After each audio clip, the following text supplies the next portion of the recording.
অনেক অসাধু ব্যবসায়ী আছে রমজান আসলে নিত্য প্রয়োজনীয় পণ্যের মূল্য বৃদ্ধি করে দেয়। এরকম আছে না নাই?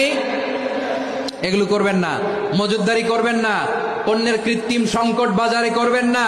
আপনি লাখ টাকা কামায়া ভাবছেন যে রোজাদারদের কষ্ট দিয়ে ধনী হবেন, এমন রোগ আল্লাহ আপনারে দিবে, কোটি টাকা দিয়েও আপনি হাসপাতালের বিল পরিশোধ করার ক্ষমতা আপনার হবে না। খবরদার। শেষ বয়সে দেখবেন কি কষ্ট আপনার হয়। আপনি রোজাদারদের কষ্ট দিচ্ছেন, আল্লাহ আপনার সুখে রাখবে? আল্লাহর দোহাই লাগে আমার ব্যবসায়ী ভাইয়েরা এটা করবেন না। আরব বিশ্বে আমরা দেখেছি, আরব বিশ্বের ব্যবসায়ীরা সারা বছরে ব্যবসা করে, রমজানে ভর্তুকি দেয়। আর আমার দেশের কিছু অসাধু ব্যবসায়ী রমজানে গলাকাটা ব্যবসা করে আর সারা বছর সইটার উপর দিয়ে চলে। চিল্লায় বলেন ঠিক কিনা? করবেন না, এটা করবেন না।